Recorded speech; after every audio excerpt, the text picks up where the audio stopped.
তো team India এই ফাইনালটা হারতে চলেছে। এসব কি বকছেন? আরে বাবা, আগে শুনে তো নিন।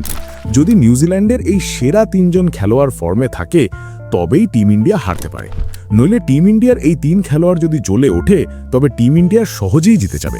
তো চলুন সবার আগে আমরা পিচ রিপোর্ট দিয়ে শুরু করি। আমার মনে হয় পিচটা ব্যাটিংয়ের জন্য অত্যন্ত চমৎকার। এখানে ব্যাটিং ভালো হতে পারে এবং যারা প্রথমে ব্যাট করছে তারাই বেশিরভাগ ম্যাচ জিতছে। তাই সমস্যাটা হয় রান তাড়া করা দলগুলোর জন্য।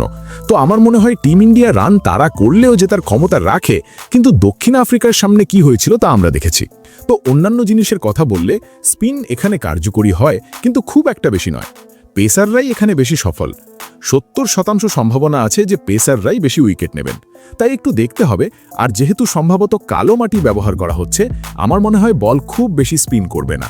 তবে লাল মাটির পিচ ব্যবহার করা হলে বল কিছুটা স্পিন করতে পারে। তো চলুন এবার টিম ইন্ডিয়ার সেই 3 জন খেলোয়াড়কে নিয়ে কথা বলি যারা ফর্মে থাকলে ইন্ডিয়া সহজেই জিততে পারে। দেখুন, সবার আগে বুমরা। বড় ম্যাচে বড় খেলোয়াড়দের পারফর্ম করতেই হবে, কিন্তু এই ম্যাচেও বুমরার একটা বড় ভূমিকা থাকবে, কারণ অর্শদীপ সিং আর হার্দিক পান্ডিয়া প্রচুর রান দিয়ে ফেলছেন। উইকেট ওরাও নিচ্ছেন, কিন্তু বুমরা যত জোরালোভাবে বল করেন সেই দক্ষতা অন্যদের মধ্যে ততটা দেখা যাচ্ছে না। আর সবথেকে বড় কথা হলো, এই কন্ডিশনে আইপিএলে 12 ম্যাচে 16টি উইকেট নিয়েছেন তিনি। দক্ষিণ আফ্রিকার বিরুদ্ধেও 2টি উইকেট নিয়েছিলেন, যা ছিল চমৎকার। তাই আমার মনে হয় তিনি এই পিচ সম্পর্কে খুব ভালো জানেন এবং উইকেট নেওয়ার কাজটা তিনি নিশ্চিতভাবেই করবেন।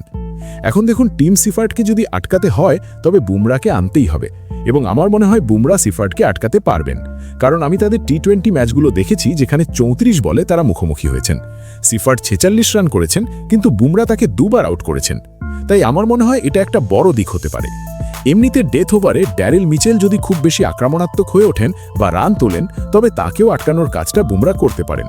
কারণ ড্যারেল মিচেলের বিরুদ্ধে তার স্ট্যাট দেখলে দেখা যায় যে তারা 50 বলে মুখোমুখি হয়েছেন। মিচেল 59 রান করেছেন এবং বুমরা তাকে 2 বার আউট করেছেন।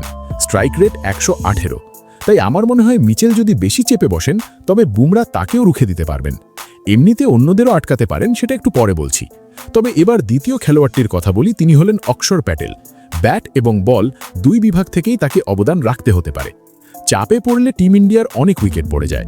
তাই আমার মনে হয় 2024-এর ফাইনালে অক্ষর যা করেছিলেন এখানেও তাকে ঠিক সেটাই করতে হবে। কারণ একটা স্ট্যাট বলছি যা বিশাল।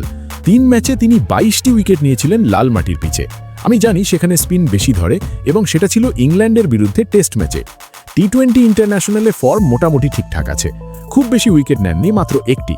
কিন্তু যেহেতু তিনি এই পিচ খুব ভালো মতো ব্যবহার করতে পারেন, তবে ব্যাটিংয়ের প্রয়োজনের কারণেই তিনি আরও গুরুত্বপূর্ণ হয়ে উঠেছেন। তৃতীয় খেলোয়াড়টি হলেন শিবম দুবে।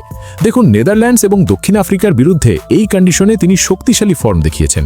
আহমেদাবাদের এই গ্রাউন্ডে ওনার উচ্চতা অনুযায়ী বল ব্যাটে আসে, তাই তিনি সেই বলগুলা রেঞ্জের মধ্যে পেয়ে খুব জোরে হিট করতে পারেন।